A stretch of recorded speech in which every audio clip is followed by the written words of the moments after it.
Hey, shalom, everybody. Shalom. Welcome to the Way Remnant. I'm Jeff Brannon. And I'm Miranda Brannon. Guys, so excited. We've got Dr. Al Garza back in the green room ready to come on. I just have to say, though, on our opening intro, guys, I love that little scene where Aaron Sampson has a little baby and his little hair is just straight up. That reminds me of what I look like in the morning when I get up. So, hallelujah, guys. Good to see everybody tonight. We have a little business to take care of first. We've got from our records here, Al Henry first in comments tonight. Congratulations, Al. Good to see you. Praise y'all. We've got Dane Muna in the background as well. Good to see you, brother Dane.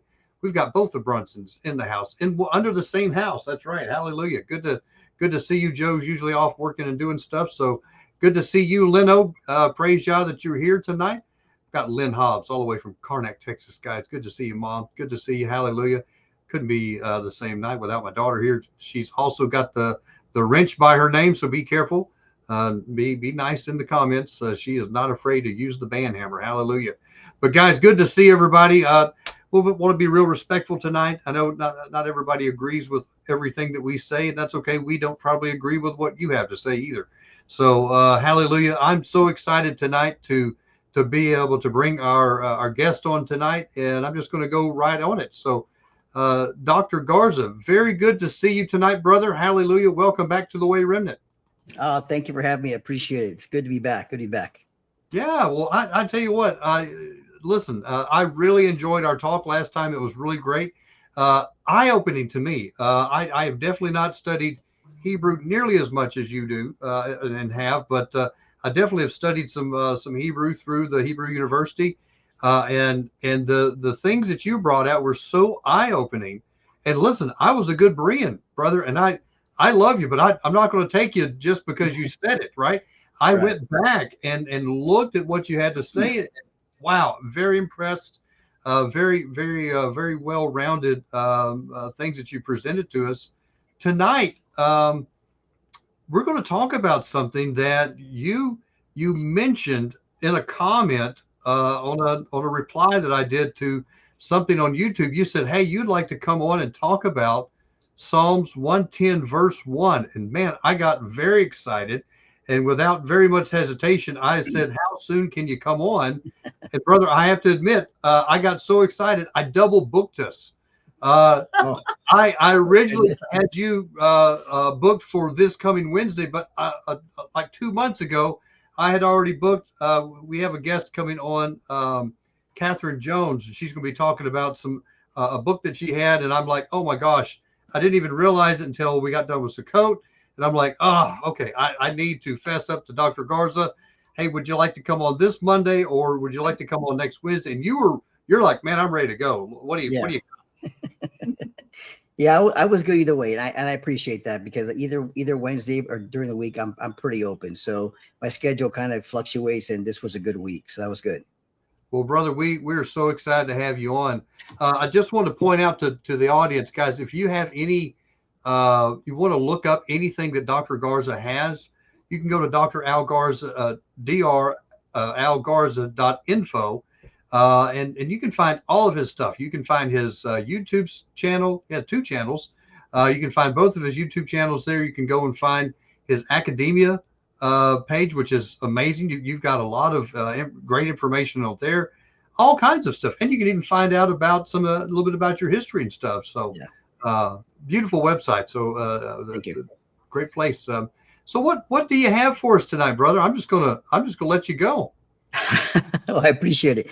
No, and what we were talking about earlier is I appreciate the opportunity to share this, because, when I was doing my second master's, I decided to do my thesis. It's a capstone thesis on Psalm 110:1, specifically 1a. The Lord said to my Lord. And, it's been pointed out that this is the most cited verse in the New Testament, and more than any other verse.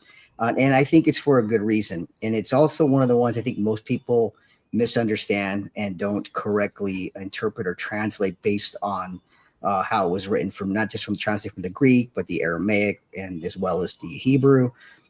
So I think it needs to be settled, because there's a lot of discussions. Questions that come up are the fundamental questions is, Nowhere in the Matthew, Mark, or Luke does Jesus ever claim to be God or Yahweh. He just doesn't. So we get illusions that we say, well, in John, we find some places here and there, but none of the Gospels. And I think that's overstated, because I think regarding Psalm 110:1 that was cited by Jesus himself to the Pharisees in both Matthew, Mark, and Luke, and those three, I think this really, to me at least, settles that question that he was claiming to be Yahweh directly, just by the implication of what he's stating in those passages. Mm. Yeah, I think this is a fabulous verse to dive into. And we have found, I wrote a book on going through Mark's gospel, and every chapter in Mark alludes to with the scriptures that he quotes out of the Tanakh, that Yeshua is Yehovah. He makes a distinction with the Father, but at the same time, every chapter, and it's not just once in every chapter, but it's multiple times. And here you have Psalms 110, and I think you're right. I think this is one of the most quoted verses, not just in the Gospels, but in the entire New Testament, out of the Tanakh. And so I am excited for you to open this up. Let's look in the Hebrew. Let's look in the Greek. Let's look in the Aramaic. Let's dive in, because Dr. Garza, it's so funny. We have people today that will go in and they will fight against what the original authors were talking about, because it doesn't line up with their modern day theology. And it's very interesting. So I'm excited. I'm going to go and pull your PowerPoint up, brother. Sounds good. I will be your click guy. Just tell me when to click, and we'll carry on. I appreciate that. So what I'll start with is saying this. You're right. We got individuals who are denying the deity of the Messiah, that he was just a man, just appointed by God to be the Messiah, anointed, all these things. And then they talk about how, he was given attributes of God and so forth. But their question is always challenged to Trinitarians and people who believe in Jesus is more than just the Messiah. But they always say, well, where does he ever claim to be God or claim to be Yehovah? Where does he ever make these statements? Or where in the Gospel of Mark, Luke, and John? I think that's what this is going to address, because again, this to me is a foundation cornerstone passage that Jesus references to prove and to say that he is Yehovah, and he's not just the son of David, and he's not just a mere man coming from the lineage. So the first verse I put up there is, for Jews demand miraculous signs, and the Greeks seek for wisdom. Now this is important, because for Jews, and this comes between a Jewish mindset versus a Greek mindset. Now, for Jews, they don't dare question God. Right. If they don't say, well, how would you do this? And how did you do that? And how are you? They don't ask that, because if you remember in scripture, whenever somebody, especially like Job, questioned God, God came down on them. Who are you? Who are you to tell me anything? Were you there when I did this or I did that? Who are you? Right. So the Jews always look for signs, miracles. That's their proof, so to speak. And then for Greeks, the Greek mindset is seeking wisdom. We want to know how, why, where. We're trying to figure it. If it doesn't make sense in our mind, and this is where I think it separates how the scriptures are written to say, this is what it says. And I mentioned this to you last time. This is what it says, without trying to interpret or tell you what its meaning is. Just read the text for what it says. And what it says plain and clearly, you're either going to accept it or reject it. So the Greeks will challenge that. A Greek mindset would like to challenge that and say, well, no, I need to know how this works and how this works and how. Well, now you're going to the seeking wisdom, which, again, the Jews never did. So when people challenge Jews, where did the Jews believe in Jesus being God or the Messiah being God or this Trinity thing? Well, they didn't have to go and teach it or try and explain it, because they just believed it based on God revealing himself. They never said to God, how are you doing this? How are you this? And how did you? They don't, because again, what happens is you question God, God's going to come down on you. And you see that many times in scripture where God explains that. So that needs to be understood. So we're going to come to this from a Jewish mindset of understanding what the text is saying.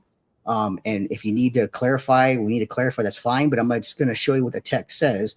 And people can decide for themselves if they want to accept it or reject what the text is plainly saying. This is a manuscript that I found of Psalm 110:1. And this is, I'll explain this as we move along, but this shows the vowel pointings that's different than the Masoretic text. for my Lord, or for Adoni. The current Masoretic text, the Leningrad, it has to Adoni, or to my Lord, with the Lord Master. This one, though, comes and says to Adonai, which is a substitute for the name of God. So this manuscript says and Yehovah said to Adonai. So this is an interesting text that I found online at the National Library of Israel. It's a full, complete Psalms with vowel pointings, but this vowel pointing does not support or agree with the current Leningrad Codex, or the traditional Jewish understanding. Can you explain to the audience the difference between, in the writing here, between Adonai and Adon or Adoni? Yeah, it's going to be in the PowerPoint. Yeah, we're going to cover that distinction when we get in there, because I'm going to show the difference between them. They're without those pointings, they're spelled exactly the same. Wow. They look the same, they appear the same, but if you just add those dots that come, now remember, these come 900 years later, which we're going to talk about after Jesus, and based on why did the Jews decide to put Adoni, and we're going to go over that as well, rather than Adonai. But this one does have Adonai. We're going to show why, the reasons they did that, and this is pretty clear from their own words themselves. So let's go to the next slide. So here we have the Lord said to my Lord. Now we're going to look at a couple of things here. We're going to examine, as I mentioned, without the vowel points, with the vowel points, or the nikud, as they're called. We're going to look at the Aramaic Targum that has a different rendering. Now remember, the Targum is more of an explanation. It's like a commentary. They're explaining what the Hebrew's saying. So it's not a word for word. It's more a parallel explanation of the text. And that's what the word Targum means, is to explain. Then we're going to look at the Peshitta, which is a Syriac Aramaic, a version of the Old and New Testament. Of course, we're going to look at the Greek. And we're going to examine how these are understood, not just with the tradition of the languages, but also with how the New Testament represents all three, as well as with the Targum. So we're gonna look at all these in this PowerPoint. So we can go to the next one, if you don't have any questions. And feel free to ask questions as we go. Yeah, no, this is great. This is great. So this is the human question. Jesus asked them. Now he's addressing the Pharisees here, because in verse 41 it says, "Now while the Pharisees were gathering together, Jesus asked them a question." Now this is the human question, because what do you think about the Messiah? Whose son is he? And they said to him, the son of David. Now this is important, because this is a question that Jesus is asking them regarding the Messiah. What do you think about the Messiah? Now, he obviously is the Messiah. Peter already confessed, saying, "You are the Messiah, the Son of the living God." And it was affirmed, Jesus, the Father, showed that to you. So we know Jesus, in a way, is kind of flipping the script on him. What do you think about the Messiah? Whose son is he? And so they say, the son of David. Now, that is a pretty standard answer for everybody who denies that Jesus is more than just a human, because they say the son of David, son of God, all these things. He's just a man, human form. So this is a standard response. And Jesus taught in the temple, and he said, this is Mark's cross reference. How can the scribes say that the Messiah is the son of David? This is another question, because the scribes themselves are teaching that the Messiah is the son of David. This is who he is. Now, the wording is slightly different between Matthew and Mark, but the response that Jesus is going to give next is what we're going to look at. So this is the human question with the human answer. Pharisees are confirming he's a son of David. Let's go to the next slide. Click on. If the Messiah were just a man, then why did he have to correct them? Their answer was correct. If the Messiah was just a man and the son of David, no correction was needed. So we're going to see that Jesus is going to answer them with the correction of saying, then why does, as he did with Mark. Let's go to the next one. What was Jesus trying to tell them about the Messiah? Let's go to the next one. Click. How is it then? This is Jesus' response. After they confirm that he's a son of David from that lineage directly, he says, how is it then that David in the spirit calls him Lord? Then he's going to quote Psalm 110, but he's going to finish with David himself calls him Lord. So in what sense is he his son? Now, this is Mark and Matthew and Mark combined. Luke pretty much is identical to Mark, so I didn't add Luke, but it reads the same way as Mark does. So this is in between the Psalm quote. I focus on this because Jesus didn't say that David in the spirit calls him my Lord, which would have been more proper if it's looking at from Psalm 110:1.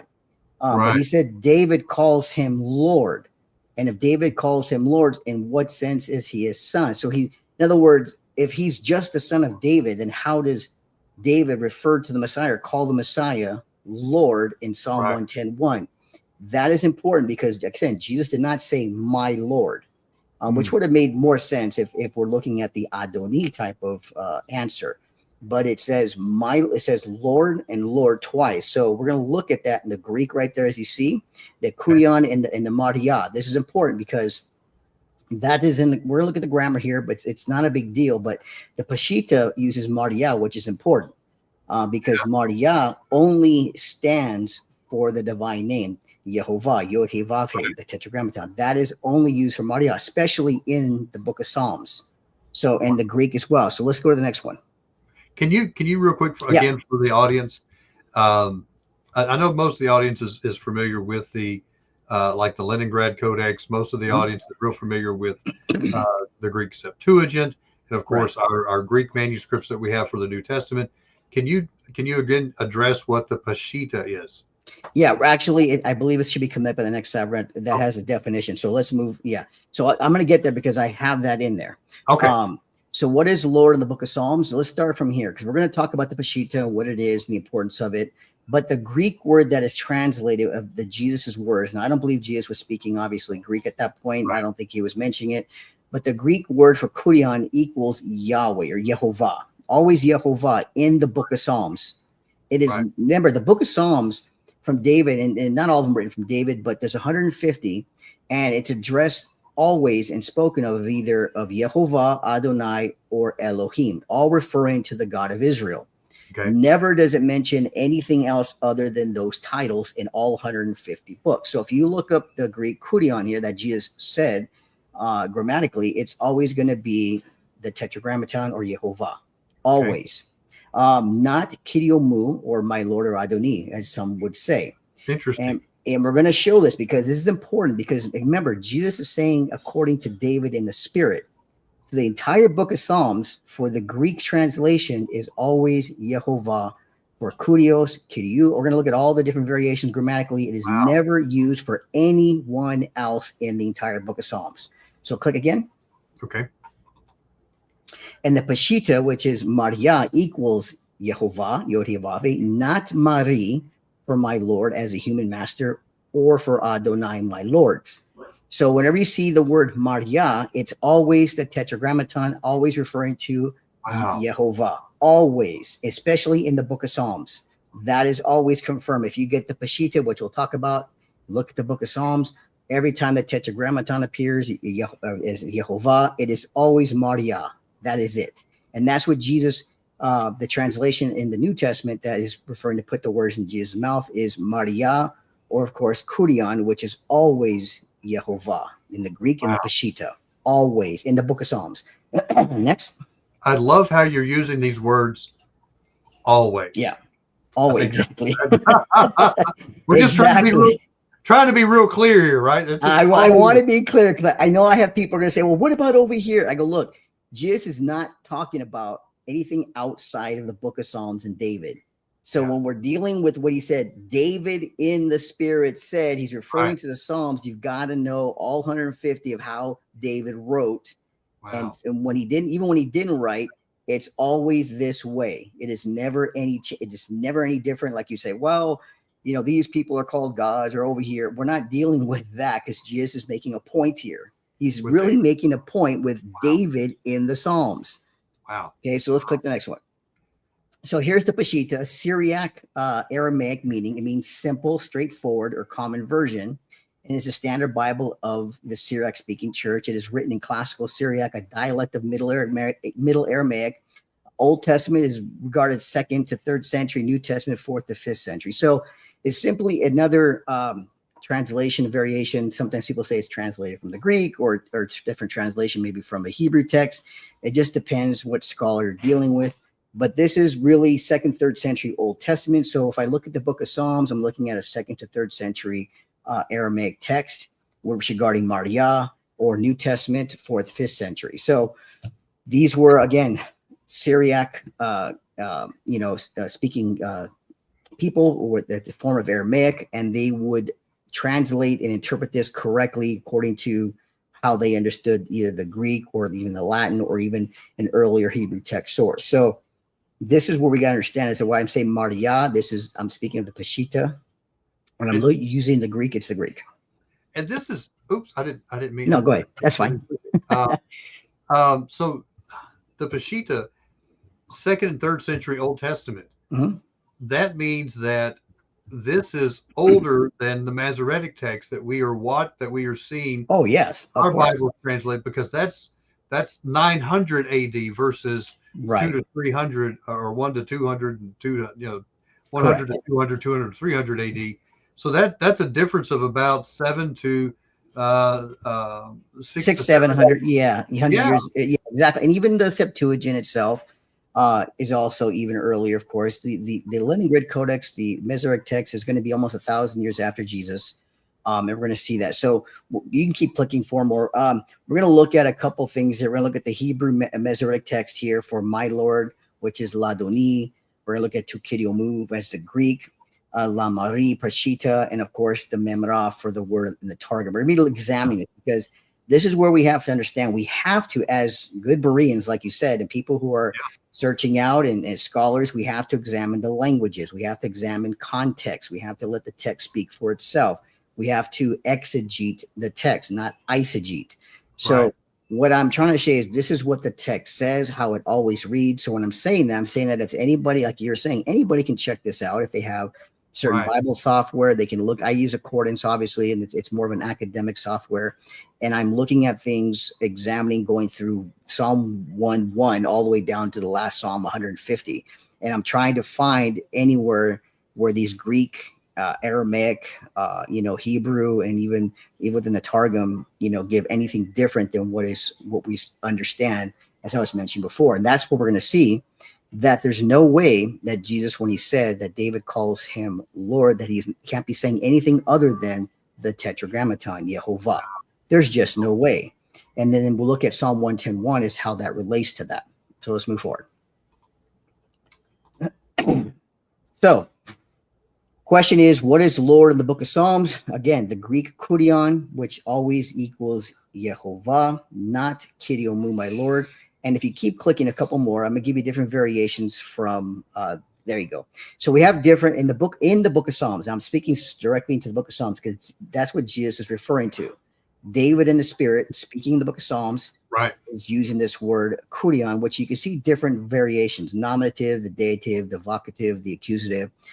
In the book of Psalms, every one of these grammatical usages from the Septuagint always equals either Yehovah or Adonai. Even with the prefix to or la on there, you'll find la Yehovah and la Adonai. You'll see Adonai for the vocative, accusative. Now, the accusative is what they translate Jesus saying as in the accusative form. But this is always used for these in the entire book of Psalms. You'll never see Adoni in there outside of the Psalm 110:1. Never. And so when we're seeing this in the Greek, we're talking the Septuagint right here. Correct? For this one, yes, for the Septuagint. Okay. So if we go to the Septuagint and if we have a Hebrew and a Septuagint next to each other and you search out Yehovah, the Tetragrammaton, you're always going to see these variant forms: kurios, kurio, kuri, all these forms for either Yehovah or Adonai. That's it. Okay. We also have Elohim, but Jesus wasn't referencing Elohim here, but they do have Elohim. So we're all those forms grammatically always associated with that. Now, the Peshitta, Maria, is always the same way. It is always still the same way. Now, click on again. Now, Marie can be used for Adonai and Adoni in the Hebrew Old Testament. Examples of this I point out is Genesis 24:18, with Abraham and Sarah calling him Adoni. Psalm 35:17, Adonai for Marie. So Adoni is found in the book of Psalms outside of 110:1. It was not found. So let me clarify this. Now, if you search for Marie, that term, in the book of Psalms, which is usually can be rendered for Adoni, you will never find Adoni anywhere in the book of Psalms other than Psalm 110:1, which is by the scribes' own pointings. But even with their pointings, if you look for Adoni outside of that, you'll never find it. Mari is always associated with Adonai in other places in the book of Psalms, pretty much everywhere else. Okay, so you got to let that sink in here, because for Adonai, it's found about 50 times and always uses Mari in those cases. Okay. So my point is this: if you do a serious, honest study and say, okay, let me see, where do we find Adonai anywhere else, which is more of the human term, like we saw in Genesis 24, like to Abraham. Right. Outside of Psalm 110:1, it doesn't exist. Mm. Okay, it doesn't exist, and or there's a reason why it doesn't exist, and why the scribes decided to add it by the vowel pointings in Psalm 110:1. But you will find Mari for Adonai in other places in the whole 150 Psalms, as I mentioned here, about 50 times. Okay. So you do find that, which is important, because this is going to build the case on why we need to believe that David was not referring to Adonai here, as the scribes want you to believe. Right. But he was looking for more Adonai, which is more consistent with the rest of the Psalms and the ones that he wrote. That's important, because he deviate from his tradition of writing Adonai and Yehovah for these terms, or did the scribes have another tradition that they were putting into the text when they added those vowel pointings? Does that make sense? Yeah, 500, 600, 700 years later. Right, exactly. Almost 1,000 years later, 900 to 1,000 years later after Jesus. So we're going to look at that. So this is important to understand. Next one. All right. All right, so we have my lords, which is the plural Adonai, and Lord in Hebrew is both, as you see the spelling there in the dark bold, Aleph, Dalet, Nun, Yod, without the vowel pointings. It can be read as either Adonai or Adoni. Right. Okay, that's without the vowel pointings. Now the context and then all that's going to determine. So the context that we saw Jesus referring to was not my Lord, but the Tetragrammaton in Hebrew, the Maria, which is again saying Yehovah in Jesus's words, would have been more in context with Adonai, not Adoni. The only way you can make the distinction between Adonai and Adoni, which if you click on, I have it on there. Okay. Is one Adonai with that highlighted yellow there, the Nun, Right. is with the kamatz, T shape under the second to last Hebrew letter. And if you click again, then we're going to show how the Hirik Yod, or the Hirik, the other one, under the second to last Hebrew letter is like a dot, and that's for Adoni. So unless I put the kamatz or the Hirik, you're not going to know which one it is. And the context will tell you, if you read the context. Now, I believe the scribes, based on their own admission, their own belief on this text, they tell you why they put Adoni, and it's not because they believed it was for the Messiah. What Jesus did was he challenged them with the Tetragrammaton by saying that David in the Spirit calls him Yehovah, because that's exactly what David says, I believe, in Psalm as Adonai. And we're going to see that even an earlier church father, during the time that the Masoretic text was put together, he affirms that it originally read Yehovah or Yod-Heh-Vav-Heh before it was changed to Adonai. So we had a question here, and I just want to, because I want to make sure everybody's following along really good. Sure. When we read the older manuscripts of Hebrew, they do not have the vowel pointings. Correct. And so what you're saying here is just the four consonants, and what determines the difference between Adonai and Adoni are the Nakud, or the vowel pointings, which were added later, roughly around 900 AD. And what you're saying here is that we have earlier manuscripts from the Peshitta, which was around the 2nd and 3rd century, that's using Syriac, right? Yeah, Syriac Aramaic, right. Syriac Aramaic, and it was showing a very similar word to Adonai versus Adoni, correct? Well, it's not a similar. It's the same word Mari, which can be used for Adonai or Adoni or Adonai. Okay. The difference was looking at it from the completion of the whole book of Psalms to see, was there any other Mari Adonis in there? And there wasn't. It was just in this one vowel pointing here in Psalm 110:1, and that's it. Mari in the entire book of Psalms is always equated to Adonai, except, of course, in Psalm 110:1, when the scribes 1,000 years later decide to change it to Adoni, which is still Mari. But we have to ask ourselves, did the original text really mean Adonai, which is still Marie, Right. or did it mean Adoni for Marie? And like I said, it's absent in the entire book of Psalms for Adoni Marie. It doesn't exist for that. And the only difference, I want to make this real clear to the audience, is the difference between a little T shape that's under or a dot. And exactly. That's it.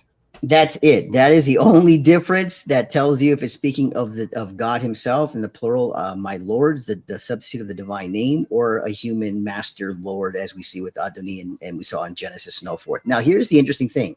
I'll say this here. I did also find manuscripts older or earlier than the Masoretic text of Psalm 110:1. These are fragmented that do not have the vowel pointings. So we don't have it in the Dead Sea Scrolls. Okay, Psalm 110:1 is missing the Dead Sea Scrolls, but people have only looked. Well, if we don't have the Dead Sea Scrolls, we have to look at the Masoretic text and all that. Well, we now have fragments of Psalm 110:1 without the vowel pointing, so people can see that it is spelled exactly the same Hebrew letters. Right. And the only way you can determine is if you are looking at it as with those vowel pointings. So I do have two manuscripts that I found fragmented of Psalm 110:1 without the vowel pointings that date earlier than the Masoretic text. Wow, very fast. And that I haven't shown anybody yet because I just recently found those a few weeks ago. Nice. I'm using that for my next PhD dissertation next year. So I'm going to be using that as part of my beta, which I did post actually on Facebook. I apologize, I misspoke. I did put the sections of that on Facebook. Okay. Announcing that I was actually working on another PhD. So I'm at Trinity Bible College in graduate school, and I'm focusing on my doctoral dissertation 4 years on this passage. And I did post snippets of that manuscript of Psalm 110:1 without the vowel point, so people can see what it would have looked like at the time of Jesus. Wow, that is so fascinating. Because again, they and I just find this so fascinating is that, you know, in taking Hebrew, we learned that, you know, they had they started forms of vowels very early, but they were just using some of the consonants in different ways. And then later, around 900 AD, they're like, yeah, this is getting kind of complex. We want to make sure we're preserving how you pronounce and enunciate these words. That's where they came up with the Nakud, the vowel pointings.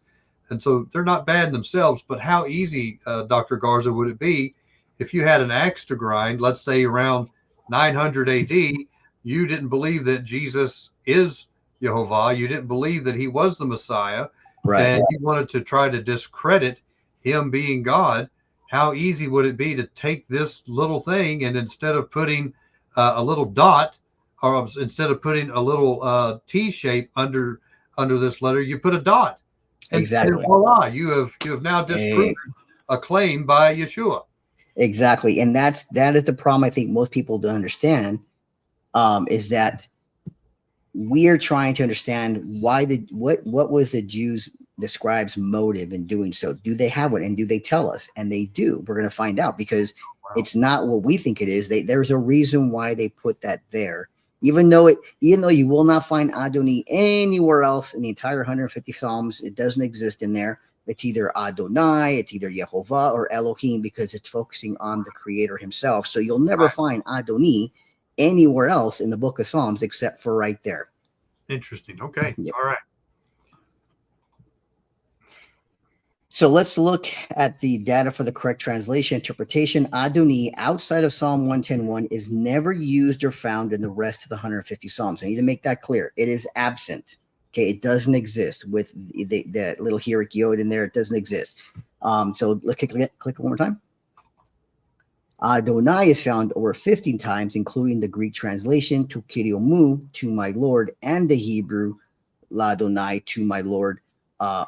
All throughout the book of Psalms, we have them for both. We have even to Yehovah, La Yehovah, for two as well in there. So this is going to help us confirm what one of the Syriac early church fathers at that time said. He said it was originally to Yehovah, which we do find in the text, but I think over 100 times with that prefix with the divine name. If you click again one more time. Yeah, to Yehovah is found over 100 times in the book of Psalms. This reflects a possible original wording based on the testimony of a Syriac church father issued out of Merv from the 9th century. Now, this is what his commentary in Matthew, he wrote that in his commentary on Matthew 22, he stated that originally it was a divine name written twice. To Yehovah said to Yehovah, and that it was changed with Adonai to not pronounce the name. So the scribes changed it and it became permanently in the text. So he, in his estimation, being at that time when the Leningrad was written, being put together, the Masoretic text being put together, to him it was Yehovah, to Yehovah. Wow. And both places. That's how he saw it. So this is an early church father, his testimony on the fact, and he says it was changed to Adonai is what we have in that one manuscript in slide 1. And then it became Adoni. He actually mentions it got changed to Adoni even by oral tradition. So roughly 100 years before the Masoretic text comes out. As it's being copied, actually, probably as it's being written, because it took Right. quite a while. Multiple. Well, you got to imagine it's being put together during that time. Okay. In the 800s into the 9th, 10th century when it becomes completed. So it could have been, he could have been at the time, but he testified that originally Psalm 110:1, it was originally a tetragrammaton on both cases. Wow. Yeah. Wow. That is fascinating. Man, that's really cool. Guys, Yeah. I'm a Bible nerd, I'm a text nerd, and I am just absolutely loving this, Dr. Garza, because this really cuts through a lot of opinions. This cuts through a lot of I'll just say our YouTube scholars out there. So this is very good stuff. Yeah, and I'm going through this because, like I said, I'm presenting the evidence, the data. I mean, people can look at this themselves. They can decide for themselves how they want to read it. But this is what we know when we look at the data for supporting either Adonai, Adoni, or the Tetragrammaton. We have to look at the data and say, what did Jesus say? How did he say it? And what's he referencing? And how did David write? And what did he mean? Now, the earliest Greek manuscripts we have of Psalm 110:1, the Septuagint, and and even in Matthew 22:44, use of the nomina sacra, the sacred name, shows both the names as divine titles. Adoni is never in the sacred name or the nomina sacra in the Septuagint. Okay, we need to understand that. So the sacred name is simply referring to taking the first and last letters of, let's say, if you want to say kurios, and you take the first letter and the last letter and you just put those two there. That means it's referring to a divine name or title, like it's referring to Yehovah or to Adonai, or even to Elohim. And this is what we see this is the Septuagint for Psalm 110:1, and you see the yellow highlights that this is the abbreviation for both kurios and kyriou. So you see that the omega there as well. And you see the different letters of the abbreviation. That means that the scribe writing that believed that these were two divine titles of either Yehovah or Adonai, not Adoni. Adoni in the Septuagint is always written out. It is never abbreviated with the sacred name. Never. Wow, that is fascinating. Yeah. And this is right from the Septuagint, correct? Right from the Septuagint, the earliest versions we have of this running in, early, 3rd, 4th century. And so, like I said, you have the Peshitta earlier than that. This is a sacred name abbreviation of Psalm 110:1, affirming that to them it was never Adoni, because it would have never been written in that way. It would have been abbreviated to show either Yehovah or Adonai. This is why we understand. This is why I believe the early church, the church father, the Syriac church father, affirmed that the data with what we talked about, the Greek word kurios and kurion, all the variations are only used for Yehovah and only used for Adonai. So here we have Matthew 24:43 has the Greek sacred name for Yehovah. Then how does David in the Spirit call him Lord? It's abbreviated there. I think if you click on it again, you'll see it, and you'll see again the highlight yellow, the new at the end there with the other letter. We look at the Greek here. We're looking at the abbreviated sacred name, the Kappa Nu. So we look at those two letters. So for Kurion, they abbreviated it for Kappa Nu to show this is a divine title, either Yehovah or Adonai. This is not Adoni. Wow. So because Jesus didn't say my Lord, he's using the divine name. Like I said, if you go to the book of Psalms that we just saw, you're only going to find that Greek word used for Yehovah or Adonai only. Okay, Wow. so it's not used anywhere else in a consistent manner. So we got to understand this is the evidence that we're looking at the data to say, look, is Jesus calling himself to the scribes as the Messiah, Yehovah, Adonai? And from we're looking at, it's the only way we can read the text, being honest with it, and looking at even the whole entire book of Psalms, looking how Jesus said it, look how they translated it from every language that we have. So that's got to be considered important. This is data that cannot be dismissed. Wow, this is fascinating. And so I hate to keep going back to this, So no, go but ahead. this is anywhere from the Septuagint. Some people say they began compiling it around 150 BC or something like that, and then I know there's different versions of it all the way up up until the first couple centuries and things. So this is centuries before what we have as the Masoretic text, Correct. which is what most of our Old Testaments are translated from. Correct. Correct. From the Vatican Codex or the Vaticanus and the Sinaiticus, all these different codexes that have the Tetragrammaton, that have Psalm 110:1 in them. The ones that do, and some of them, they predate obviously the Masoretic text. So these are, but we gotta understand, these were believers in Yeshua. This is what they believed. The Masoretics were not believers in Yeshua. That's right. They were not, believers. They were not Messianic Jewish believers. So they obviously are going to have a different understanding of how it should be read and why they're going to put it. And a lot of Messianic Jewish scholars in Israel, they will tell you that from their studies and their research on this, that the Talmud and all these things are being put together in response to Christianity, to response to Messianic Judaism, and so they're writing against them and doing these changes. Yeah, I agree with that. So here we have another one where it's Yehovah said to his Memrah, sit at my right hand. The divine presence of Yehovah is at your right hand. This is in the Aramaic Targum, and we're going to cross references with 1 Kings 2, but the Aramaic Targum says that he's speaking to his word, to his Memrah, to sit at his right hand. And then it says in verse 5, the divine presence of Yehovah is at your right hand. That's verse 5. Now, verse 5 has Adonai is at your right hand, which again, Adonai reflects back to verse 1, if we read it correctly. But here in the Targum, which is it's explaining the Hebrew. If you go back, hold on, go back one more time.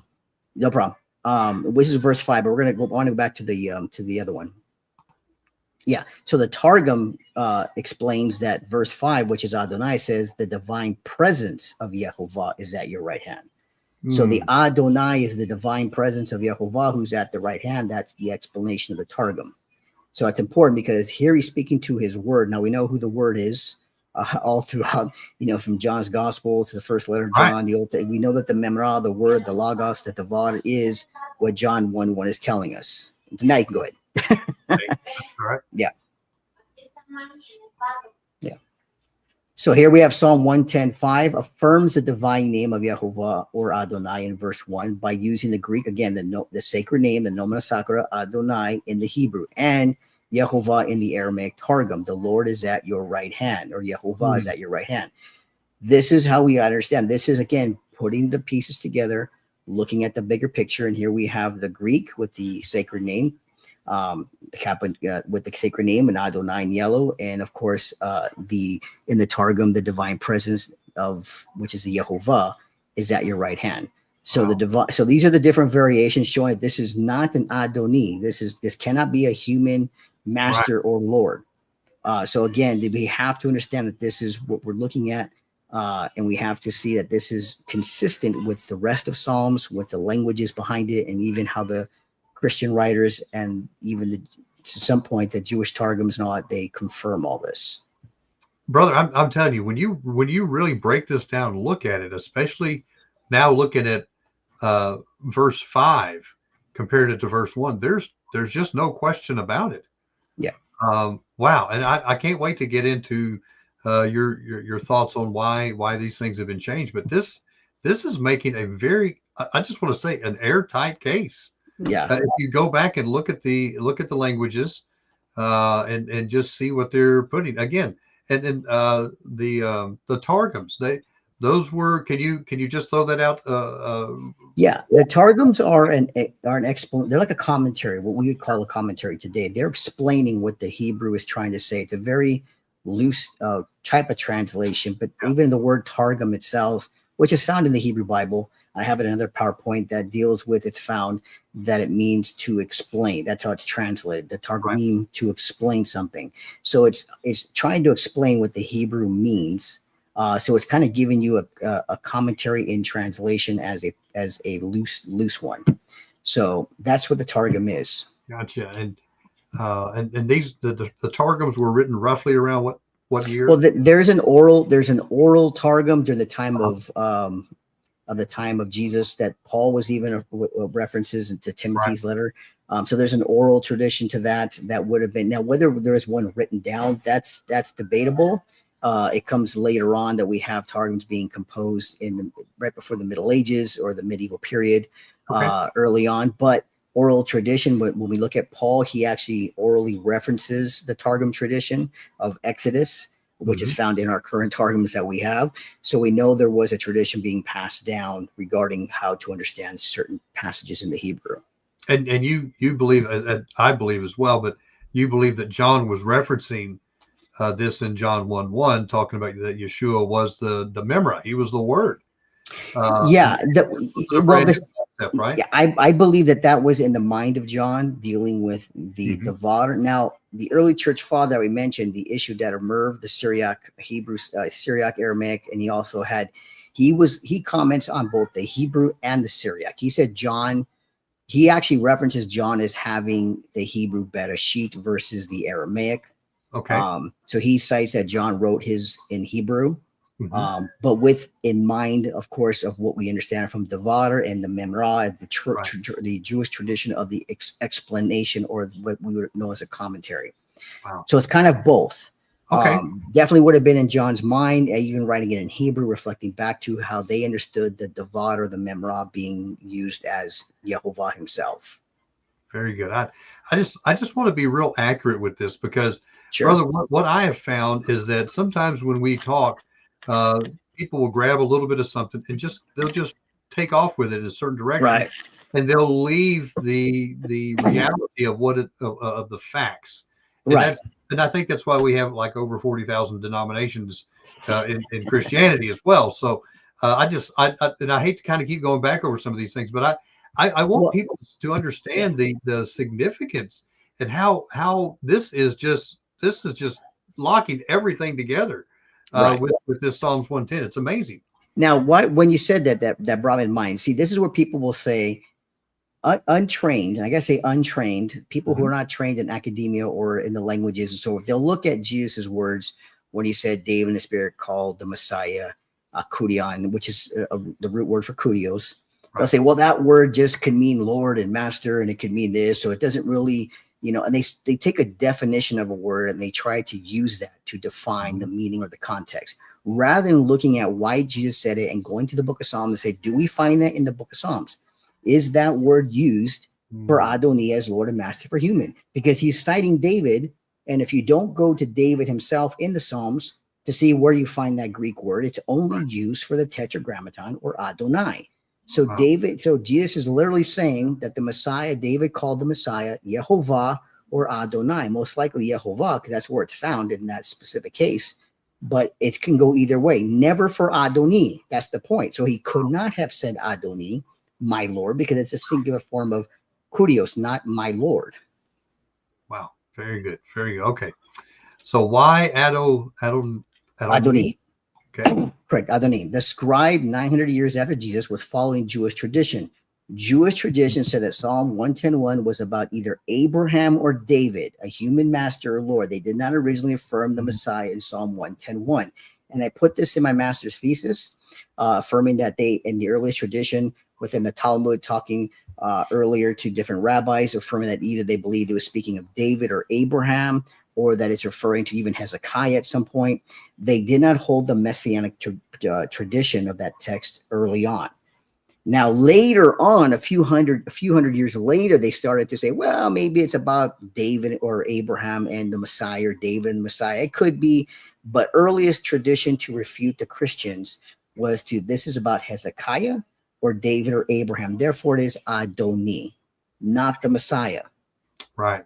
Now, that's important because if you believe that it is Adoni, that means you're got to believe the Jewish tradition that it's either going to be speaking of David or Abraham or Hezekiah and not the Messiah. That makes Jesus a liar. Wow. Does that mean you're saying you cannot hold to Adoni because the tradition of why they put Adoni is what you have to accept. The reason behind it. If you reject the reason, well, I don't believe it's David, Abraham, I believe it's the Messiah, then you have to go with Adonai or Yehovah, because that's what Jesus was saying in reference to himself as the Messiah.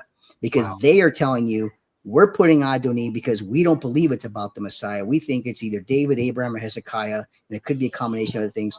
And so if you reject that, then you reject Adoni. You can't have it both ways. I like how you put that you can't have it both ways.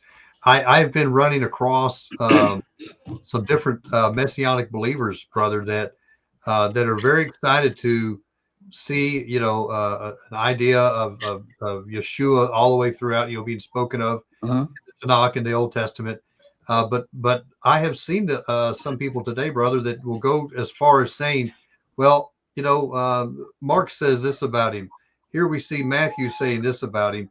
I don't think I believe Mark and Matthew anymore. And it's the craziest thing, brother. And it's just people will do theological gymnastics to get around what is stated plainly in the text. So exactly, and they do that. And I gotta say, I've come across people that way. From my last PowerPoint with you, when I went to 1 Kings 19, talking about the word speaking to Elijah, and then told him to go stand before Yehovah while he was passing. Remember, I told you the two distinctions were being made there. I've had to this day non-Trinitarians, Unitarians trying to tell me, when I asked them, what does that mean? If it doesn't mean they're distinct and there's a distinction being made there, what does it mean? Their explanation is, well, he was telling him to go stand before himself somewhere else. I'm like, and have the same conversation, literally word for word. He forgot. He's got really short-term memory. He tells Elijah, what are you doing here? Exactly. He's schizophrenia. He doesn't know who he is. He tells Elijah, what are you doing here? And then he tells him again, what are you doing here? After he tells him to go stand before myself, we're going to have the same conversation. This is this is the logic of someone who doesn't want to accept what the text is saying.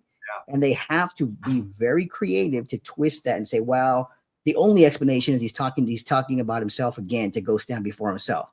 I mean, my jaw dropped. I'm like, are you kidding me right now? That is your die on the hill when you can't admit the text is clearly making a distinction between the word and Yehovah, even at that point. So I hear you, because they will reject what the text is saying clearly without interpretation. And I was telling them, I'm not interpreting it. Here's what it says. Tell me what it means. And they did. That's what and then they told me, you're interpreting. I go, I'm not. This is just what the text is saying. Word for word, read it. And if that doesn't show distinction grammatically, syntactically, contextually, then I don't know what does. Wow. So they'll fight tooth and nail on that, but yeah. All right, brother. All right. So what do we know about Psalms 110:1? All right. So let's go to recap. Jesus affirms the Messiah is Yehovah and not just a man. That's clear from day. All three languages, Greek, Hebrew, and Aramaic, also affirm the Messiah is Yehovah, Adonai in Psalm 110:1, based on the languages of the Maria, Mari for Adonai, for the nomen, a sacred name, and the text of the Septuagint. And even in the whole entire Hebrew of Psalms, only Adonai, Yehovah, and Elohim are used in conjunction for the God of Israel, all throughout 150 Psalms. Never is Adonai mentioned except when the scribes decided to make it so by adding the Nikud, because they wanted to affirm Abraham or David or even Hezekiah as it's speaking about. So they do not affirm the Messiah at that point. Therefore, it has to be rejected. But I think if you click on it, I have a third one.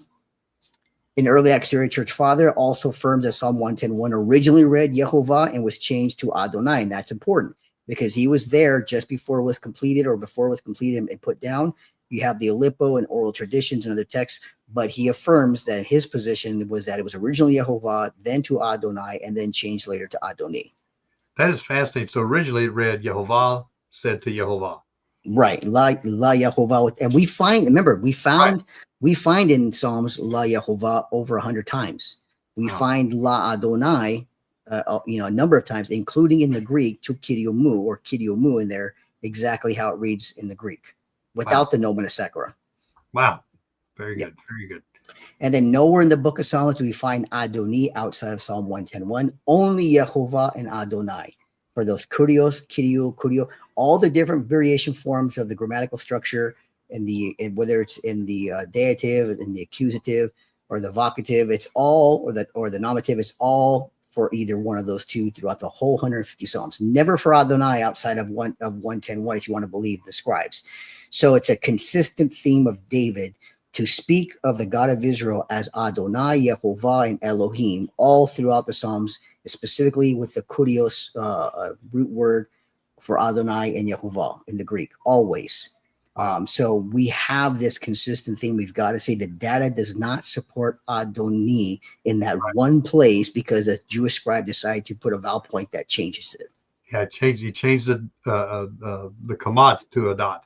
To the Hirik Yod. Yep. That's the only difference. To the Hirik, to the Hirik, to not putting a kamat because they didn't want to make it a divine title. Right. And opposing the Christians' view that this is the messianic text spoken by Jesus. As Yehovah, they changed it to make it Lord or Master. Wow. And then the meaning behind it. So Abraham, Isaac, or Abraham, David, or Hezekiah. Wow. Very good. Okay. Let's see. Here we go. Finally, the Jewish scribes added the vowel points to read Adonai because of Jewish tradition. That's clear. They admit it. They say it. And if you reject the Jewish tradition of it not being about the Messiah, then you can't accept Adonai. That's just the way like I said, that's the only conclusion. Then you're only left with Adonai or Yehovah, period. So you're saying that if you're agreeing with the Adonai, then you are agreeing with the reason why, the meaning behind it. That Yeshua is not the Messiah. He's exactly. Not. He's just a man. And he's well, not even just a man. That verse doesn't even apply to the Messiah. It's speaking about somebody else, either David, Abraham, or Hezekiah. So if you agree with that, Adonai, you're agreeing with the reason why, and it's not about the Messiah according to those scribes. And when Yeshua is talking about that verse, talking about him, now you're making him out to be a liar. Exactly, because he said one David in the spirit, in the spirit calls him Yehovah. Yeah, the term there, not my Lord, and then he cites the passage to support it, either Adonai or Yehovah. And then the scribes were silent; they didn't say a word. If that's the next thing that happened, because it says they were silent.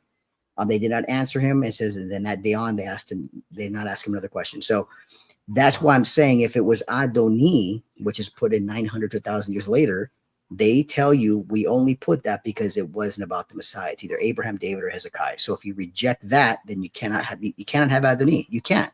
There's just no way. Just even the context from what was going on in the Gospels. Every time that he would pronounce who he was in this fashion, they got very upset at him, and they wouldn't have got upset at him if he had said Adonai. Right, exactly. Because he'd be right. They said the son of David, correct, Adonai. Or if he would have said my Lord, and he didn't. He says Kurion, what the Greek translation, but that would have been Maria in the Aramaic, which we do have, which is Yehovah, and translated into Hebrew, Yehovah. Wow. So that's what we have. So that's got to be understood, because when someone asks you, where does Jesus claim to be Yahweh or Yehovah or God in any of the Gospels outside of John? Well, in Matthew, Mark, Luke, right there, you find him in Matthew 22. You find in Mark, Luke, the same occurrence. If you do what I just showed you here, that's what he's telling the scribes, that he is Yehovah, and that's what David said. Yeah, like again, when I wrote my book on Mark, Mark is making allusions and quoting from the Tanakh and showing different things. This is outright saying it. Right, exactly. Outright saying it. Wow. But he's using David as his source. So it's not Jesus saying, well, I'm Yehovah. Or, no, he's saying David called him Yehovah. Yeah. So how can he be the son of David if David is confirming that he is Yehovah in Psalm 110:1? That is the point. So he's not necessarily saying it through himself. He's giving the source of David, which the scribes have to acknowledge King David. They can't say King David was a liar. King David was wrong. Yeah. Or they could tell Jesus, you're blasphemy, you're a liar. But since he's you can't do it to David. So Jesus gives the source of David that shuts them down, saying, how is he the son if David calls him Yehovah? You can't, and that's not. And so what are they going to say? They can't accuse David of blasphemy and liar. They can't, because then everything falls apart for them. So Listen, that's what's key. I want to tell everybody that's watching, if you're having trouble with this, because brother, there could be some people having trouble with this. Yeah. If you're having trouble with this, that's great. Go back, follow what Dr. Garza is presenting here, and do your own research. Yes. Don't believe it because Dr. Garza has spent decades, working up and earning a PhD, and actually going to do a PhD thesis on this. But go back and search these things out for yourself. And I think that's important because look, there's so many people that teach. There's so many people, and the Bible says there should be few teachers. Yeah. There's so many people that teach, and they're parroting. Brother, I did it. I was a pastor from 2000 to 2004, and was an evangelist years ago. You know, I had the evangelist hair back then and all that kind of stuff. And a lot of the stuff, brother, that I taught and preached were things that I parroted from other ministers, from other professors and different things like that I had learned. And you know what? I came to find out that some of those things were very incorrect, and they were traditions that had been taught by men. And that's all we're talking about tonight, is we have some traditions that were taught by men that had rejected Yeshua as Messiah. And around 900 AD, they changed one vowel in Psalms 110, verse 1, to make it mean something completely different. And I was in your shoes even early on in my Christian faith, my 20s to early 30s. I was parroting, mimicking things. Scholars would say, oh, you know, even Trinitarian scholars, oh, well, yes, the Trinity is not in the Old Testament. It's only found in the New. If you do this. And I'm thinking, wait a minute. And that did not sit right with me. I'm thinking, wait a minute, there has to, if God is triune, if there is God appearing in the forms that we claim in the New Testament, then we should see evidence of that, not just little tidbits here and there. There's just no way. And I had to step out of the tradition of the parroting of the same concepts. No, I'm not satisfied with that. And I went, like I showed you, through the book of Genesis on finding in the Hebrew where these things were not so, that there was an idea of a persons of God appearing all throughout the Hebrew scriptures, from Genesis as the foundation for the first 20 chapters, all the way through, till we get to the New Testament. That was from the Hebrew, which most scholars I found out did not really read the Hebrew that well. They didn't study it. They were looking at the Septuagint that changes the plural to singulars, so that wasn't there, or they looked at other things. And that's what I like you said, I had to step out of that and say, that doesn't sit right with me. I need to look at that for myself and not just keep repeating what I've been told. That takes guts, because then you're going against the grain. Yeah. You can lose a lot of friends. I know when I stopped teaching certain things that I taught, brother. Look, I got dropped like a hot potato. I no longer got all the invites to go preach and teach at a lot of churches because of I stopped espousing to some of those things. So thank you for being bold enough to search out your own faith, to search out. Even going against well-known Semitic scholars like Dr. Michael Brown, very well-known Semitic scholar, good friend of mine. I've talked to him. He's endorsed one of my books. I talked to him about, like I told you before, Genesis 18. He has a different view of it. He thinks it's Yehovah and two angels. And I've talked about that. And the difference between him and I in our position is that he's holding on to more Jewish tradition or Christian Jewish tradition later on. And I'm saying, look, that's not what the text says. And he simply says, yes, I see how you're translating that. I don't have a problem with that, but he's going to hold on to more of the traditional view of it rather than saying, what does the text say? And that's why me and him, we different. People say, well, look at Michael Brown. He doesn't agree with you. He's a Semitic scholar. I say, I agree. And that bothers me because it's used against me. I say, look, I'm just exegeting the text. I'm playing it out. And I've talked to Dr. Michael Brown about this word for word on his radio show. We've talked on the phone, email, and he doesn't say it can't be. He just simply says that's not his position, but he sees where the Targum, the Targum agrees with me in certain areas. He sees where I'm coming from, just like Dr. Benjamin Sommer, which you pointed out the last time. Right. He agrees with that. My position that it could, the fluidity of God appearing as three men, Yehovah as three men. So I get you, because people will point to Christian scholars who haven't done that much work into it, but hold to more traditional point of Christian text of interpretation. but that's okay. Yeah, yeah. Well, I really enjoy trying to get back to what the text actually says. Right. Because listen, Right. we are all guilty of looking at things through a bias lens, and Sure. it takes effort to not look at things through a bias.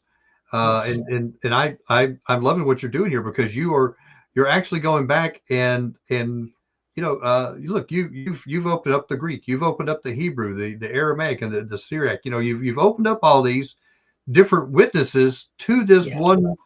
one verse, Yeah. and going into it, you're hoping. I'm sure you're brother, you're a self-professed Trinitarian. You're hoping that this says it a certain way, but Yeah. it could have said it completely different, and bam, there you go. But it And doesn't. that exactly, and that's why I look at it and say, I'm going to look at all 150 Psalms. I'm going to go verse by verse and check out all the different places. I do not, Adonai doesn't exist in there. All we find is Adonai, Yehovah in the Greek Septuagint and the Aramaic. They're all mixed with each other in agreement. Nowhere do we find Adonai except in one place that was put by the scribes. And that goes with, even with the Hebrew New Testament manuscripts that I have. When I found those and I discovered those, my fear was, are they going to affirm Jesus as Jewish copyist, as Yehovah, as Adonai? I go, what if they don't? What if none of these manuscripts have it? Yeah. Then I got to think, okay, what were they thinking? And lo and behold, they did. They called him. No one can confess Jesus is Yehovah except by the Spirit. They called him Adonai in there. They used a tetragrammaton for him. All throughout the different passages, they affirmed who he was. And every single manuscript that I have of the New Testament in Hebrew, from the earliest to the latest, all affirm the same tradition that we believed as Christians early on and so forth, that Jesus is Adonai Yehovah, even in these Hebrew copies. So that's was huge to me, like, wow, because I was on the other side thinking, what if they did not? But affirm, no. I posted these manuscripts on different pages, but they do even polemic works, which is interesting.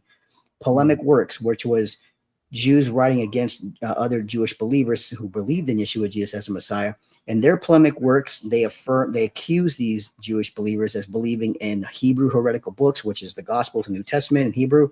They criticize them for believing Jesus is God in the flesh and the Trinity, the three powers. They mention these things in their polemic works as Jewish believers. So this was in Jewish communities already established, even during the time of these Hebrew manuscripts being written down and put together. Wow. So it's not invented. Oh, I love it, brother. I absolutely love it.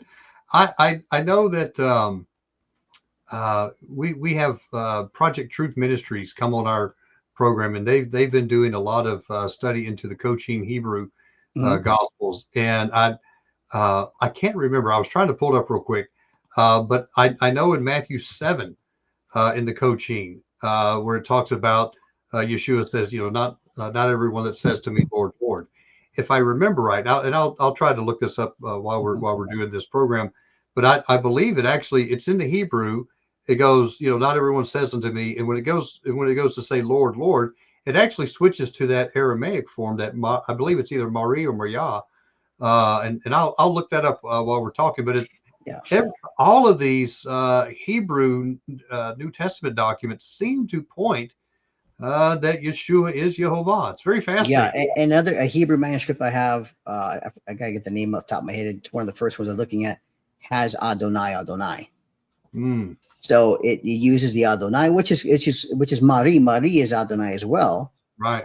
So it can go either way. But so the Hebrew ones that I have, well, even without the vowel points, like I said, could be read as Adonai.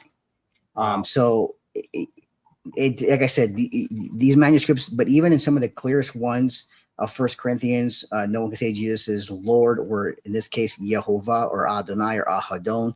These are titles only given to God in the Old Testament, affirming that Jesus is that. No one can say that unless by the Spirit.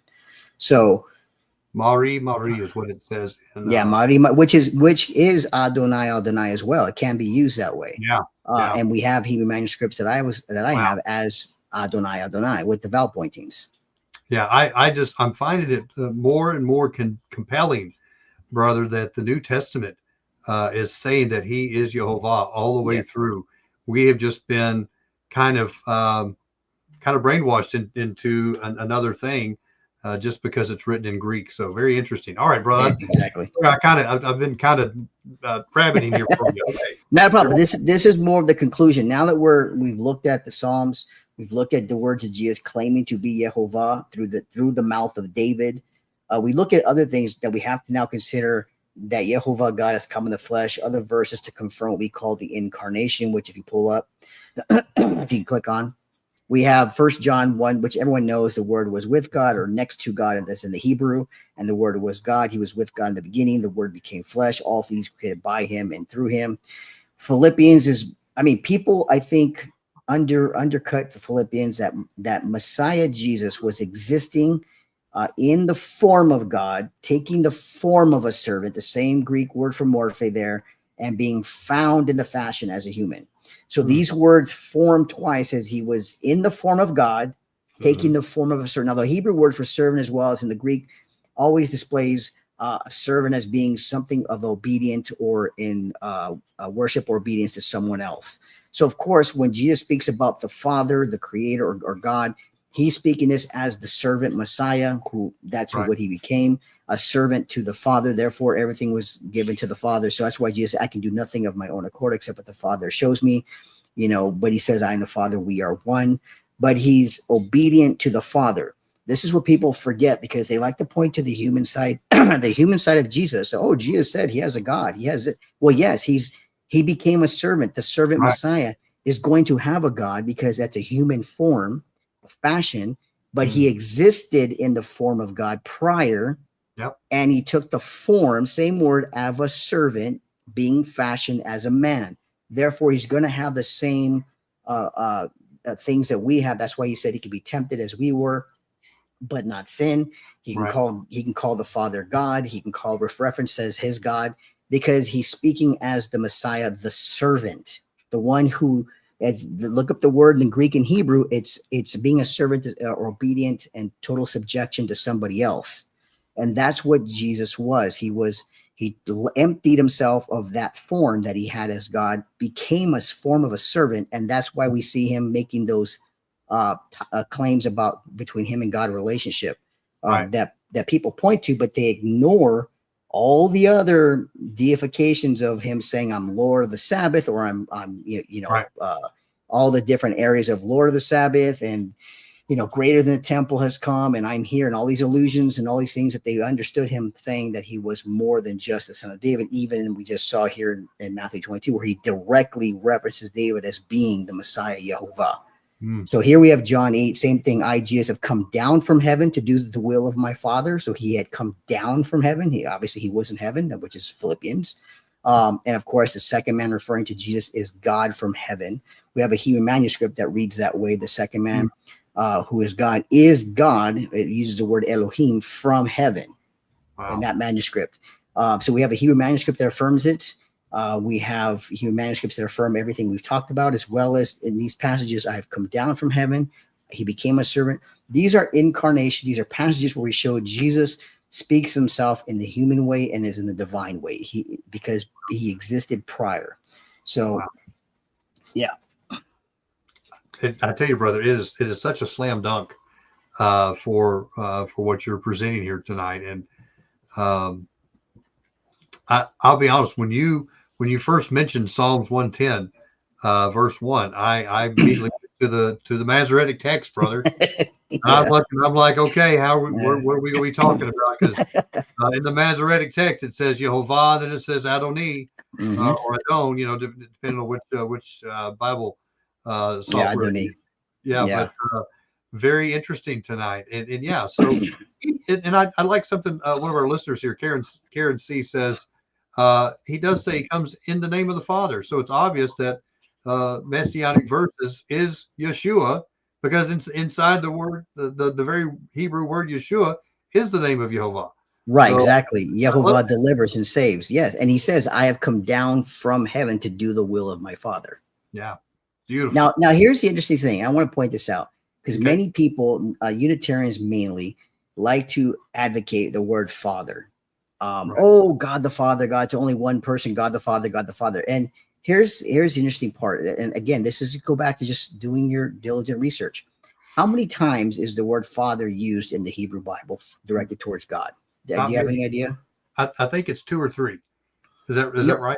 Well, from Genesis on to Malachi, the whole text referring to God, the God of Israel, to either personally or to a way of. How many times is he referred to as God? How many did you say? I was thinking 2 or 3, but not. Actually, it's a little more than that. Okay. It's 15 times. 15. Okay. 15, and wow. But about close to half of that is in relation to him being the creator, as well as God or creator over the people and so forth. It's first found in Deuteronomy, the first time applied to God as the creator.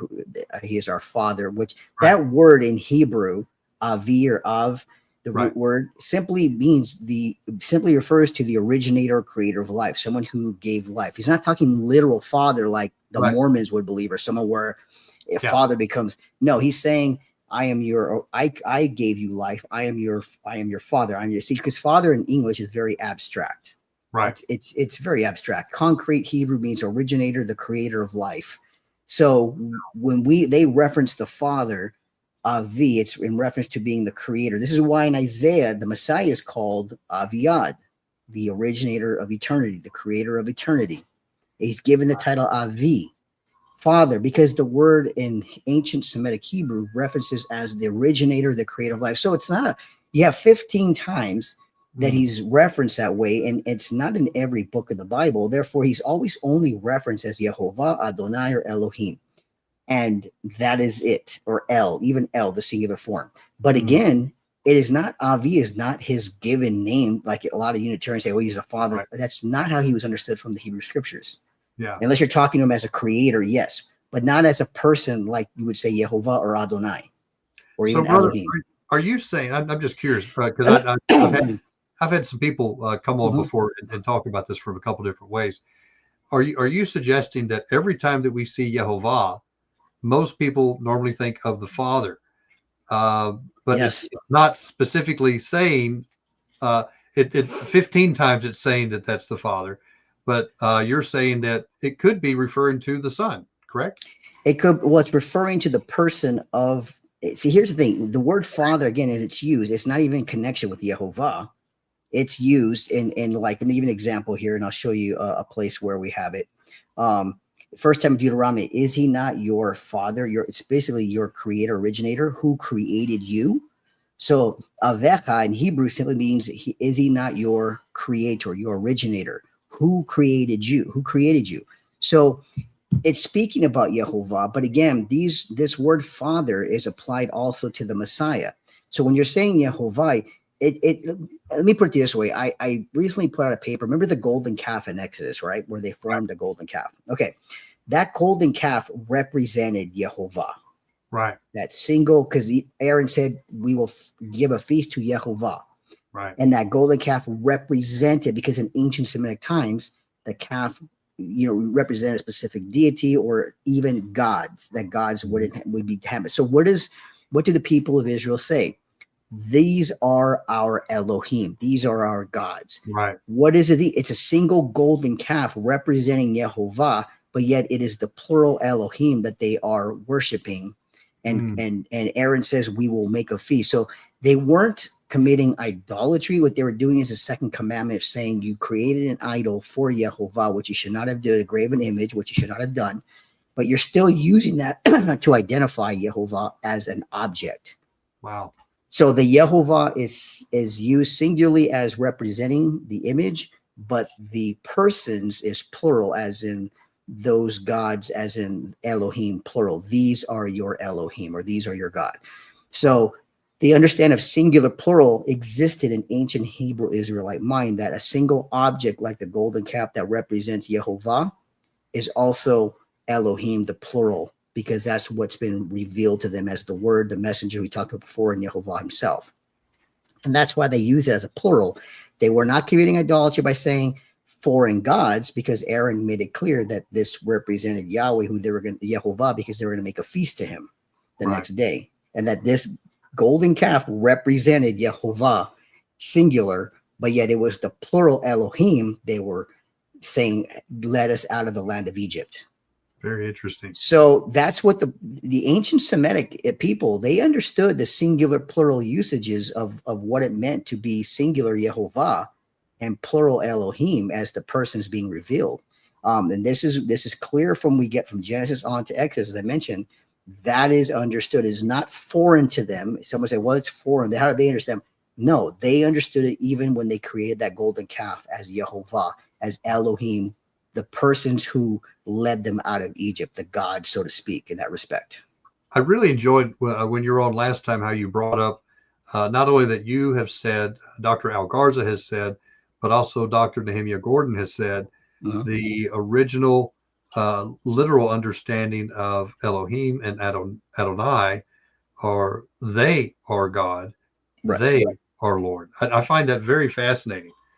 And because they don't have S's. So when they take a plural noun and they want to make it, when they take a singular noun like Aloha and they want to make it plural, they got to put they at the end. So that makes it plural. It's a suffix. Wow. It's not S. So it's they are Aloha. They are God, or the possessive form. They are my Lord. And this is the plural thing. That's what it's even in the language, like you just said. It's in the language of third person plural suffixes attached to singular nouns. They, which would then turn the singular into plural. We use S's and we get a bad concept of that with gods. We think gods like individuals, like the Greek gods. You got the Zeus and Hercules and all these people. That's not in the mind of an Israelite. That's why I said the golden calf is a prime example of a singular image representing Yehovah, but the plural Elohim, they Aloha, they are God. They led us out of Egypt, which represented by Yehovah as the calf as an image. So they violated.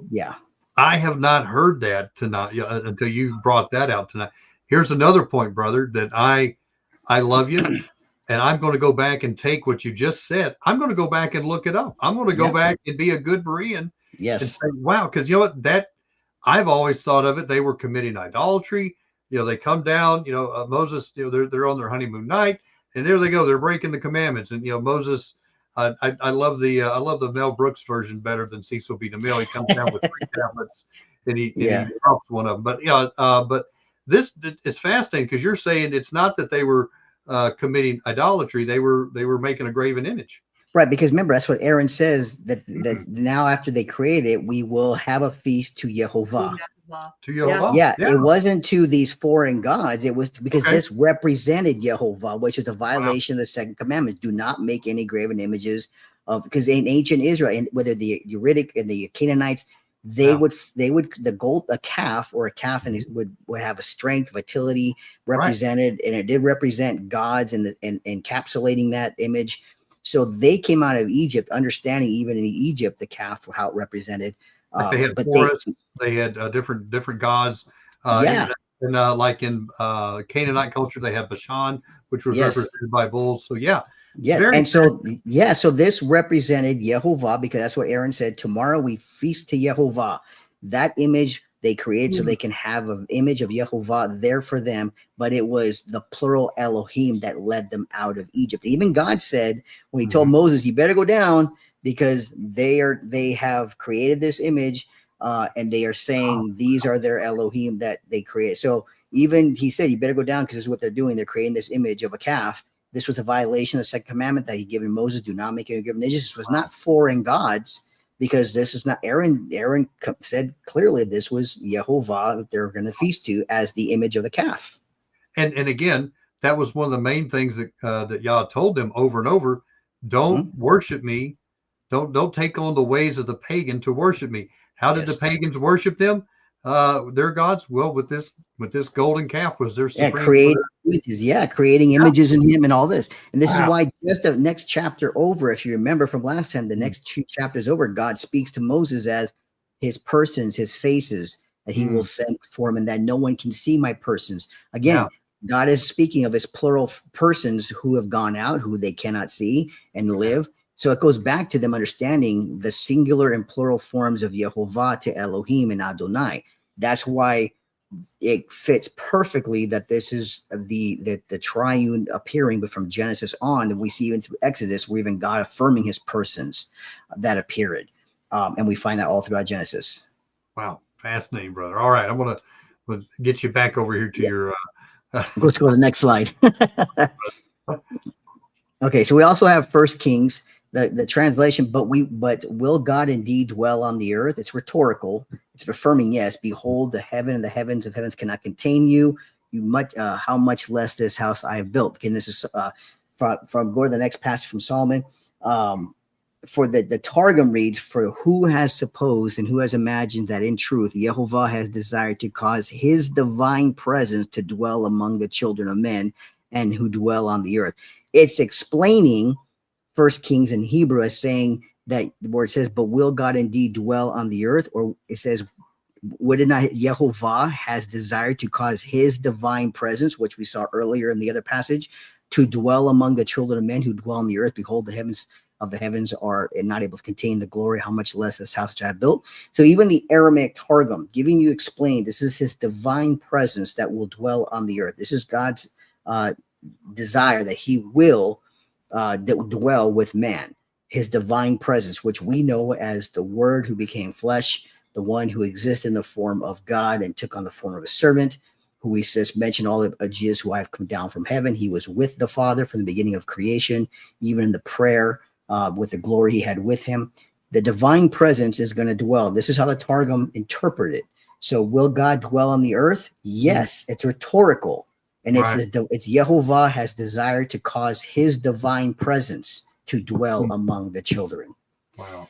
So this is Yehovah speaking clearly that yes, in First Kings, that's what you get. God will dwell on the earth, and it will be his divine presence who will be there. And then Isaiah 9:6, for us a child is born, to us a son is given, the government shall rest upon his shoulders, and his name shall be called Wonderful Counselor, Mighty God, Father of Eternity, the Prince of Peace. How does the Targum understand this? With the Aviad. Click the next one.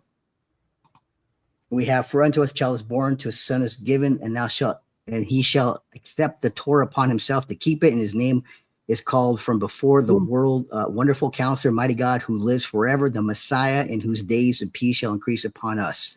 That's the Targum. So this Targum, the Targum affirms this is the Messiah who shall accept the Torah upon himself to keep it. And those are his names that we have talked about. And one of them is from the Hebrew, the Father of Eternity, the Avi, the Creator, the Originator. Yeah. I really like how this Targum, instead of saying the government shall be upon his shoulder, he shall accept the Torah upon himself to keep it. Yes, and his name shall be called. Wonderful explanation of what does it mean, and the government shall be upon it. The government, that's God. That's God's law. Yes, talking about it. The United States law, and that I can't drive 55 and all that kind of mess. It's just talking about God's law. The theocracy of God's commandments is law that originated with the people before they had a king. Yeah. This is what the Messiah upon himself will keep it, and this is God's teachings and commandments, and that's exact instructions for it, and that's what he will keep. Wow, that's amazing. I've not seen that before. This is all. Oh wow! And at the end. Oh wow, brother! I'm telling you what, this has been just fabulous. I have, bro. I don't know how you can make a clearer case. It is very very compelling, and I'm always open to someone. If you guys have some things in the comments, maybe someone's watching this later and you've gone back and watched this times, and you're like, yeah, but, and throw the yeah buts in there. I'd like to see those, but this is fascinating, brother. Yeah. You've opened up all the different sources that we have, that we currently have, right? Yes. And you're saying not only is it in the Greek Septuagint, not only is it in the Peshitta, not only is it in the Targums, it's also in some 1st, 2nd, 3rd, 4th, 5th century Hebrew Old Testament writings. Also, we have a church father from the 700s is what you said. 800s, yeah, 800s. And then we have New Testament Hebrew writings that affirm this very same thing all the way through. And I'm telling you what, it is fascinating to see all of these. It's not just one or two. It's not even one or two witnesses. It is multiple upon multiple witnesses saying the same exact thing. Now, what we have, brother, because I know we'll have some people that'll disagree with this. Sure. Just because maybe they don't like my eyebrows, or they don't like something that we do here on the program, or maybe Dr. Garza is a pronounced Trinitarian, so of course he's going to view everything from that lens. No, you have gone out of your way to look at these other witnesses, and the only witness that we have that really says different is the Masoretic, and it's one of the very later references, and they clearly state that they are what we would call today anti-missionary. They are trying to do everything they can to say that Yeshua is not Lord in any capacity. Yeah, they think he's a false prophet. They think all kinds of things, and so very, very fascinating. And that I wanted to clarify. I don't want to give interpretation. I'm just giving you the data, what's in the text, from the languages, what's there. And I say, everybody check it out. Go through 150 Psalms, do the research, check for yourselves. Why is it Adoni? What do the Jewish Masoretes believe it to be or interpret it to be? You're going to find that it's not referencing the Messiah in the earliest traditions of their beliefs. So therefore, they were refuting Christianity. And again, just look at the languages. Jesus is clearly saying that David called the Messiah Yehovah, Maria in the Aramaic, the Syriac Aramaic, as well as in the Greek when it comes to the Psalms. Now, I'm not taking a word dictionary. I don't want people to. This is common. They'll look up the Greek word kurios. Oh, well, it doesn't just mean Yahweh, or Yehovah. It means Lord and Malach. Yeah, and they missed the whole point. I'm saying in the book of Psalms, all 150, you're not going to find the human form of kurios and any grammatical form of kurion, kurio for anybody other than Yehovah, Elohim, Adonai. Or not even Elohim, just Yehovah and Adonai. Elohim is theos, but different word. But for that word that Jesus is using in every form is only found David only writing about Yehovah, Adonai, and Elohim. That's it. So you're never going to find in the Psalms anything different as this Adoni. It doesn't exist. Even La Adoni, La Yehovah is there. You're not going to find it. It's either La Adonai or La Yehovah. That's it.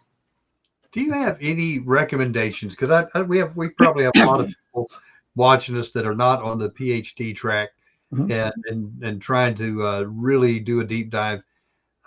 Most of our New Old Testament translations that we have are based off the Masoretic.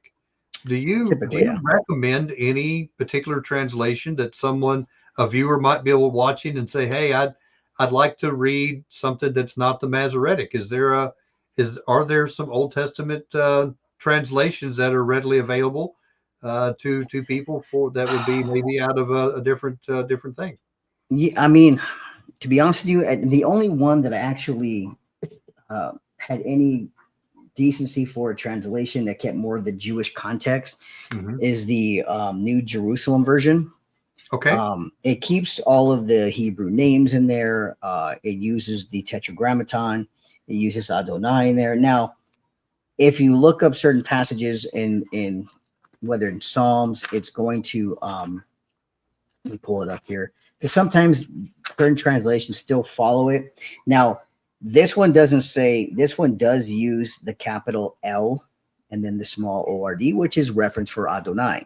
Okay. So it says Yehovah, and it has Yehovah in Yod He Vav He, says to my Lord, and it is Adonai. Wow. So it is referencing. Now, if it had a lowercase L, that would mean Adoni. Adoni. Right. Yeah. So this one has a full capital L, just like in verse 5. It has the same full capital L, which is Adonai as well. And actually, verse 5 does put Adonai. Is that your right hand?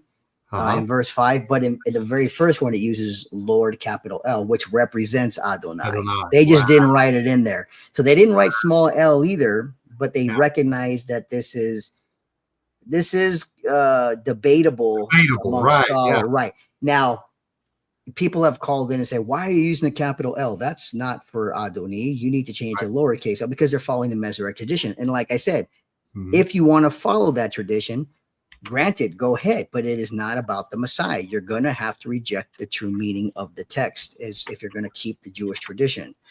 So again, it's Adonai or Yehovah. Which translation was that again, brother? That is the New Jerusalem version. And it has they have it in this color. They have it in black. It's the NJV, New Jerusalem version. Okay. And you can find it on. It's a great version. I enjoy it if you want to stay closer to the Jewish sort, it has all the titles of the letters in Hebrew as well as written out in English. So it contains just the Tanakh, or is there also? No, it's New Testament, Old Testament. Okay. It's a complete Bible, and it uses Yeshua. It doesn't use Jesus. It uses Yeshua. It might even it'll give some Hebrew words in there. It'll say Ruach HaKodesh for the Spirit. But it's a good translation. It comes off a very recognized translation itself, and they just kept true to the Jewish so if we're more of a Jewish reader or someone who wants to stay close to the Jewish text of what would have been spoken at that time. So the NJV, I like to use that if I'm doing certain studies with the Hebrew words and connections as well. I tell you, every time my wife and I read several chapters a night, depending on if we're in the Old Testament, we usually read 4 chapters. We're in the New Testament, we read 2. Just to slow it down a little bit, so we don't go through it so fast. But we always, when we get done, we'll buy a new translation, and then and each one of us will buy a different translation. So we're constantly getting some of these new. So I found I'm going to be getting this one, and then you can. Good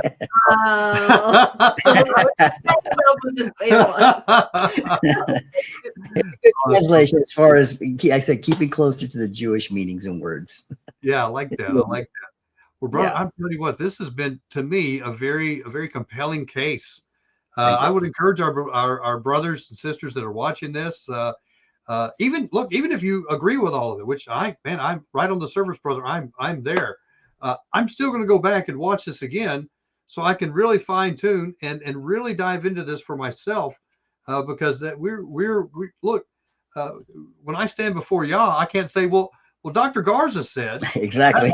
That's not going to mean anything. God's going to be like, right. Yeah, okay, but this is you we're talking about, right? Right. And that's why I made it clear. I stress this every time. I'm not trying to interpret the text. I'm trying to give you the data, the sources. Check it out for yourselves. Go through it. Draw your own conclusions. But for me, it's clear as day if you ask me, how do I understand it by the evidence? I'm going to tell you that's what Jesus said. And when I trace it back to languages, that's what he was saying based upon the Greek, the Hebrew, and the Syriac Aramaic. There's no way around it before quoting Psalms, and I gave the data for that. So everybody check it out for themselves. I'm wholeheartedly open to that, because this is what my dissertation is going to be for the next 4 years, is on this text in more depth. Wow. I can't wait to dive into the expanded version of all this. Brother. Yeah. That's going to be good. Yeah, you can get the shorter version. My master's thesis, it's at my academia page. You can download it. Also, I have it in my book, Jesus is Lord.